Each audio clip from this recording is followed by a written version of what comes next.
Okay, with that, let me introduce you to our moderator for the first panel, Dr. Jonathan Pollack from the Naval War College. Thank you, Captain. And am I on? Not really. Am I on now? Now I'm on. I can hear it. All right, okay. Good morning. I'm Jonathan Pollack. I'm Professor of Asian and Pacific Studies in the Strategic Research Department in the Center for Naval Warfare Studies here at the college. This morning, the panel, I think, will endeavor to set some of the agenda, or at least table some core ideas, both for cogitation and deliberation, both within the meeting and maybe even more important, outside the meeting, as we proceed ahead over the next several days. Our panelists need little introduction and even less prodding from me. And if you are interested in their backgrounds, rather than take a lot of time, just simply consult their biographies. I'll just identify them by their institutional affiliation. There are any number of themes that could emerge from this discussion. I have provided some informal guidance in advance, which they can either ignore or not, as the case may be. But I think that we confront here now an opportunity to really ask some questions about the international order in which the United States resides and to a significant extent leads, the challenges to that order that may exist, how stable it might be, how malleable it might be, and what's the coin of the realm? I mean, Ken Rogoff, I think, made some extremely relevant points this morning in his talk. And although any conference of this sort asks questions about the role of American military power, we need to look at that power in a rather dramatically altered financial and economic context. The question of the balance of power as opposed to the influence that we can exploit and use. What is the world that the new administration inherits, and what, more important, is the world that is to come? So there are a lot of questions here about the sustainability and future directions of American power and policy. I'm sure in different ways all of our speakers will address them. So without further ado, we will begin in the order that they are listed in the program, beginning with Stephen Walt from the Kennedy School, and then proceeding to John Ikenberry from Princeton and Mitchell Reiss from the College of William and Mary. So Steve, 15 minutes each, and that'll leave some time for discussion and Q&A. Thank you very much. It's a pleasure to be back here in Newport, and I want to discuss the panel's topic, threats and opportunities, by looking at three big themes. First, I'm going to sketch what the global balance of power is likely to look like over the next 20 years or so. And the good news here is it looks rather favorable from the American perspective. Second, I'm going to argue that there are very few imminent or serious threats to truly vital American interests. The only short-term threat that could really affect our way of life significantly would be some sort of nuclear terrorist attack. And that is not to say we don't have some foreign policy challenges, but we're in a remarkably favorable position. And third, it follows from that the biggest threat to our current position would be a set of self-inflicted wounds. We can, at the present time, do more harm to ourselves through misguided policies than our adversaries can do to us through deliberate action. So I want to end up by highlighting some self-inflicted wounds we want to try and avoid, and consider some opportunities we might want to seize. And I'll try to do all of that in 15 minutes and be as provocative as I can. First theme, in the last couple of years there have been several prominent books and studies like Fareed Zakaria's Rise of the West, the National Intelligence Council's Global Trends 2025 study, that have argued that we're about to see the rise of a new multipolar world because of the resurgence of Russia, the continued rise of China. They also point to Brazil, the EU, and India as recreating multipolarity. I think this view is wrong. If you look at American GDP right now, American economic strength, it still dwarfs that of all the other major powers. According to the World Bank, in 2007, our GDP was $13.9 trillion, compared with 4.3 for Japan, 3.3 for Germany, 3.2 for China, 2.8 for the United Kingdom. In other words, the American economy in 2007 was bigger than the next four countries put together. Now, of course, we've taken a hit in the last year, but so has everyone else. So that hasn't fundamentally altered the economic balance of power. In terms of military power, as you all know, we dwarf all others, spending more on national security than essentially the rest of the world put together. And in fact, no other major power spends as large a share of its economy, of its gross domestic product, on national security as we do. This situation is not going to change that much over the next 20 years because apart from China, the United States is the only major power whose population is going to grow over the next several decades. Most of Europe is shrinking demographically and getting much older. That's especially true for Russia and Japan. China is going to have a very large demographic bulge of older people and retirees, which will be an increasingly costly burden for them. It's an unintended consequence of the one-child policy. The United States, by contrast, will continue to grow demographically, partly because our birth rates are higher and partly because of immigration to the United States, and I mean by that legal immigration. That's going to continue. The United States, in fact, will have, by a significant margin, the youngest population of any of the major powers, which is good news in terms of our long-term strength. And finally, if you project out to where these various economies are going to be in 2030, American prospects look good. Chances for real multipolarity seem quite remote. According to a recent paper by my Harvard colleague Richard Cooper, by 2030, the American share of the world economy will decline only slightly, from 28% today to 26%. China will rise from about 6% today to about 14%. The shares controlled by Britain, France, Germany, Japan, Russia, Brazil, and India will either shrink or remain in the low single digits. So contrary to what some people think, we aren't going to see a multipolar world anytime soon.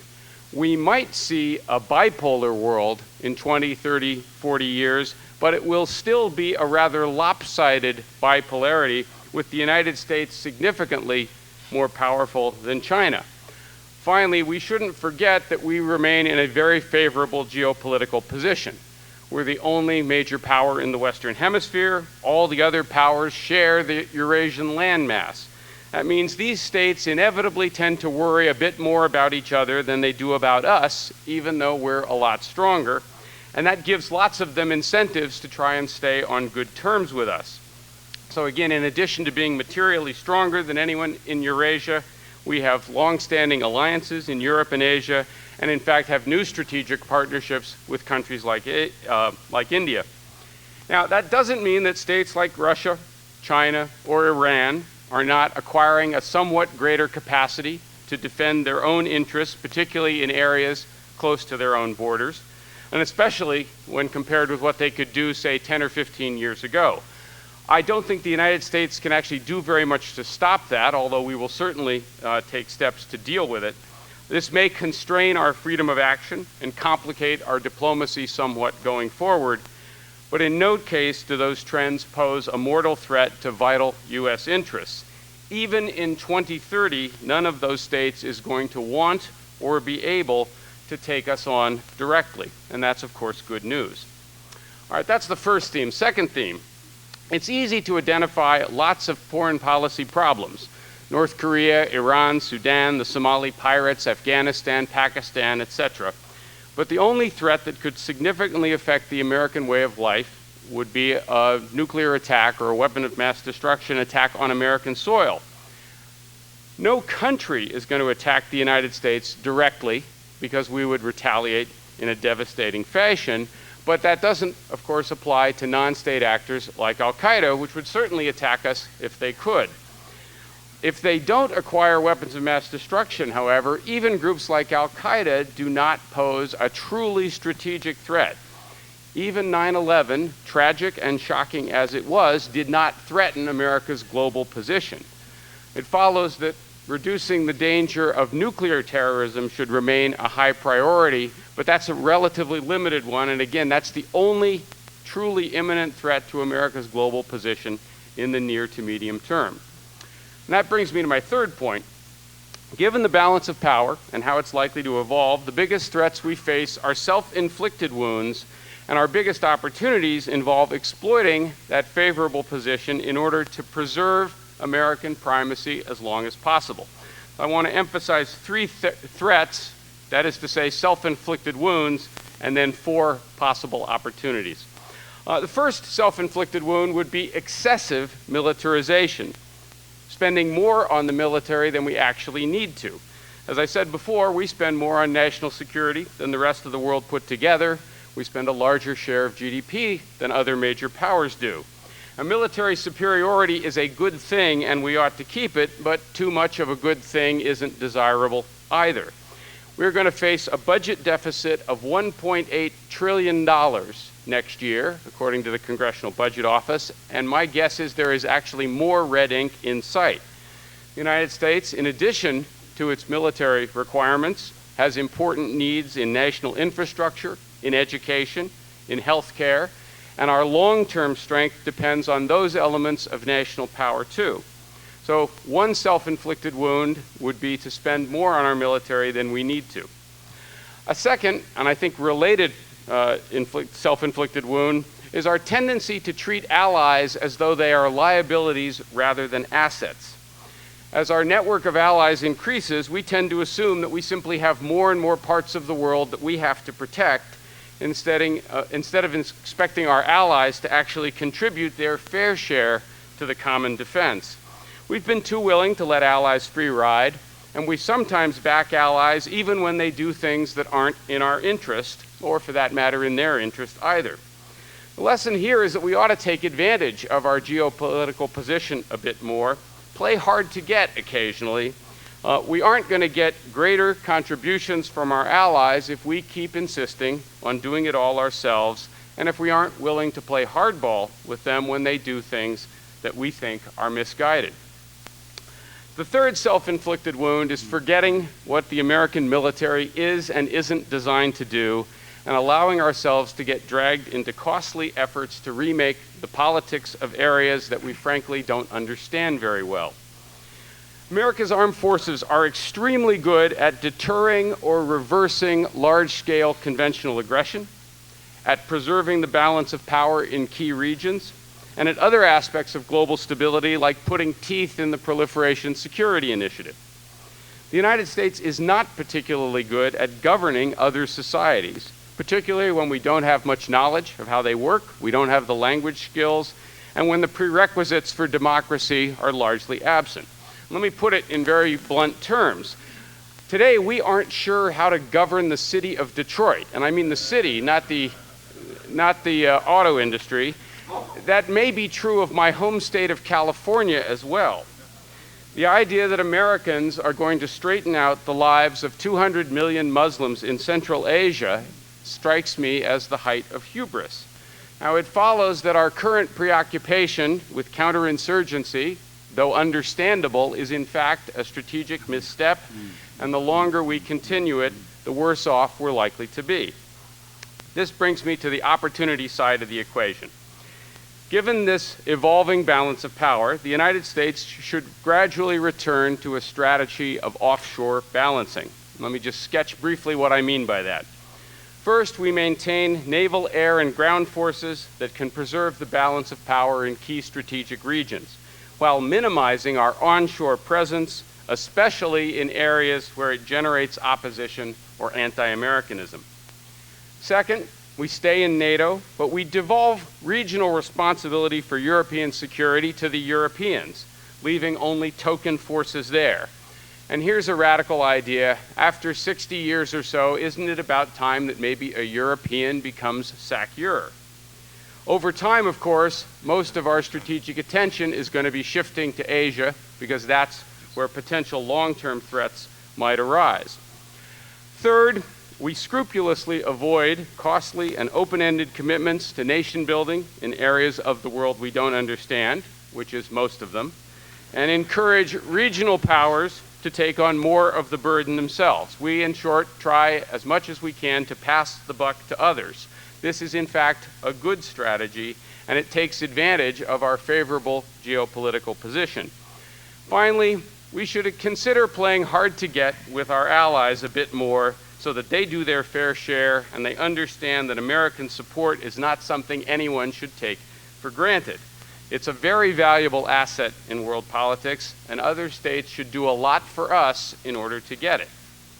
Now, the bottom line here, although we face a number of foreign policy problems, the good news is that I think virtually all of them are manageable. Virtually any other major power would be delighted to trade places with the United States. So our main task is to avoid Pogo's warning, "We have met the enemy and he is us." It is the task of the Naval War College and meetings like this one to make sure that doesn't happen. And I'm going to look forward to John and Mitchell's comments and to your own questions and reactions. Thanks very much.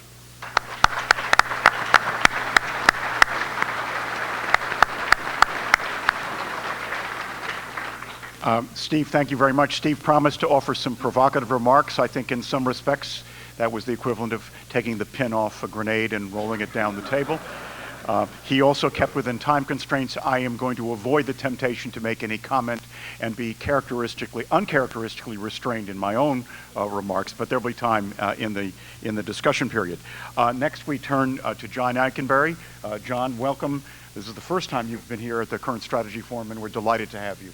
Thank you very much. It's great to be here, and I wanted to start arguing with my good friend Steve here, but I'll give my remarks, and you'll see that actually at the beginning I am very much in accord with Steve on the assessment of America's position, and then I'll go in a slightly different direction. But I too will be raising some macro questions about international order. Obviously, big questions are being asked. This is a time for grand debates, really, about the future. What is the shape of the coming world order? A new world seems to beckon. What does it look like? What sort of security environment will the United States face in the next 10, 20 years? These are all the big questions, but in the background there's the other question, which really is, from an academic perspective, a question about what historical moment are we in? What sort of moment is it? Is it really a moment where we are at an inflection point where the American era comes to an end, the American moment transitions to something else, or are we in a crisis of American leadership that then gets resolved and reasserted in new and innovative ways that leaves the United States at the center of the world system? There are lots of different positions on this. Henry Kissinger said recently that he has not been in a world in such flux with so few agreed upon norms to guide the flow of change. The National Intelligence Council, which I have had the honor of working with and assembling workshops to talk about these big issues, has its recent Global Trends 2025 report, which puts at the center of that report, as Steve has suggested, a return to multipolarity, that we are witnessing a transition from unipolarity to multipolarity, which entails at least three things, I would argue: diffusion of power, the rise of new poles, and then some kind of competitive great power system that looks more like the older system of security competition among major states. You can have diffusion without the emergence of poles, you can have poles without balance, but the larger picture, if you go to the full end of what multipolarity means, suggests a very different world. Some analysts, Robert Kagan, for example, has argued that we are witnessing the rise of autocratic states, a new autocratic revival, China and Russia as the great examples. States that are autocratic or authoritarian who, like their old 20th century precursors, are hostile to the West and aggressive in various ways, but unlike the old autocratic states, they're more resilient. They have a greater capacity to work inside the capitalist system to, in some sense, be parasitic off the global economy. But the upshot is that we are going to see a kind of divide between democracies and autocracies, China and Russia leading the way. Now, I'm skeptical of these visions of change, that there is a great transition away from the Western-led order. In that sense, I agree with Steve. I think the U.S. and its allies will remain at the center of the global system, defined in terms of power and influence and organizational principles, and can be a critical player, the U.S., in guiding the flow of change, defining where modernity lies, taking the world there, or leading the way at least, if we play our cards right. There's many opportunities to go astray, shall we say, but no country really in the world today has an opportunity to make an imprint, so to speak, on how the 21st century unfolds, including China, I think. And so the opportunities are quite great. Now I want to start by saying something about the old order. We keep talking about the new order, but often we forget to suggest what we meant by the old order and assess what its principles were and its qualities were. And when we do that, we see that we've really come into a 60-year period led by the United States, a period that began with the end of World War II, an order that was created. The U.S. didn't just emerge from World War II as a great power with unprecedented power capabilities. It proceeded to build an order built around open trade, multilateral institutions, cooperative security, democratic solidarity, U.S. hegemonic leadership, which included the provision of public goods, market access, security and alliances around the world, and big institutions anchored this American-led, Western-oriented system. NATO, but also economic institutions, the multilateral Bretton Woods institutions, GATT, the WTO, the U.S.-Japan alliance, and the other bilateral alliances in East Asia. So it was an order. It had bargains, institutions. The U.S. would do things. It would provide security. Other countries would bandwagon rather than resist. The U.S. would play by rules that were more or less consensually developed. There was an understanding that America would be powerful, but it would not exploit that position beyond agreed upon limits, that the U.S. would listen, it would consult. NATO is a great example of how that was institutionalized, a sense of how dominance would be reconciled with solidarity with allies. It was also an incredibly successful world order. Think about it. Over the last 60 years, the world economy was reopened after the 1930s. We experienced a golden age of economic growth. We integrated Germany and Japan. I can't think historically of two enemies that became friends so quickly, moving almost on a dime. Extraordinary integration of rivals and enemies into a common system. Finding a solution to Europe's age-old problems of rivalry, particularly the Franco-German rivalry. For me, this was the quiet revolution of the 20th century. A new security strategy that the French and the West generally embraced for dealing with Germany, rather than dividing Europe in a competitive security system. There was a binding strategy of working together. Fourthly, this order brought in successive decades new countries, transitioning countries into the order. Over the last 30 years, listen to this, over the last 30 years, 500 million people were lifted out of poverty and entered into the global economy in various ways, increasing and improving their life prospects. Fifth, we peacefully ended the Cold War on terms roughly, I think, and generally favorable to the West. Overall, this order has been extraordinarily successful. If you talk about orders in history, I would argue it's the most successful order in history compared to others in other regions and other eras, defined in terms of wealth creation, physical security, and the promise of justice in various ways. So on those three metrics, I think we have been living in the most successful international order.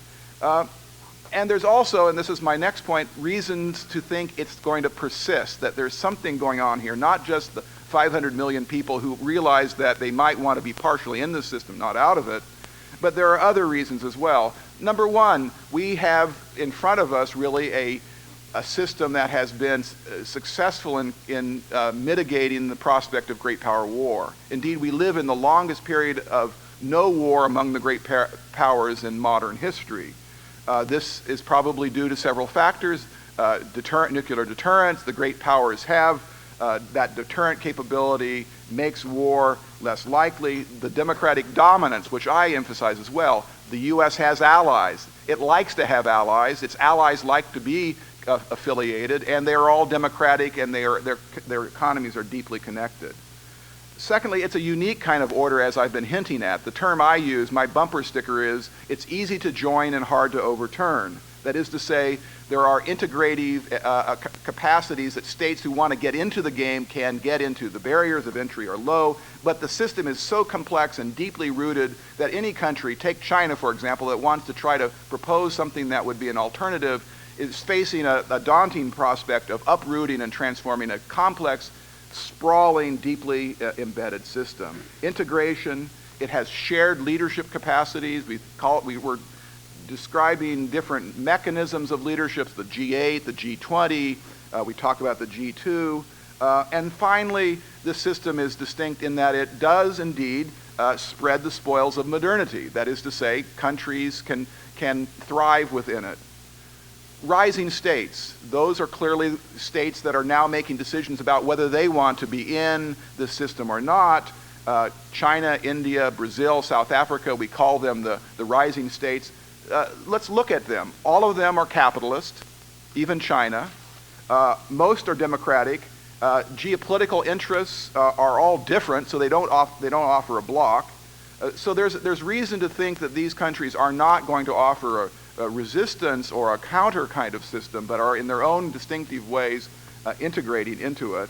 Fourthly, the great powers have unusual alignments of interests. All are status quo powers. All are worried about radicalism and failed states. China and the U.S. actually do have an alignment of interests on a variety of different things, including vulnerability of oil supply, clean energy, and so forth. There are opportunities here to work with them, in some sense, more alignments of interest than with Russia in various ways. Other factors make this system that I've been describing unusually durable. The declining benefit of conquest, the collapse of ideology attached to other great powers. China doesn't have an idea about how to run the world. They don't have an ideology of global power.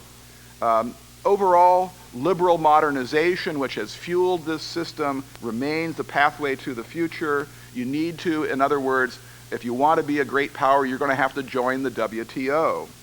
U.S. power may decline. We talked about multipolarity. The first step along that path is diffusion of power. We are clearly going to see some of that diffusion of power, but it's not clear that we're going to see diffusion in the context of a transition away from this order, which is my central argument today.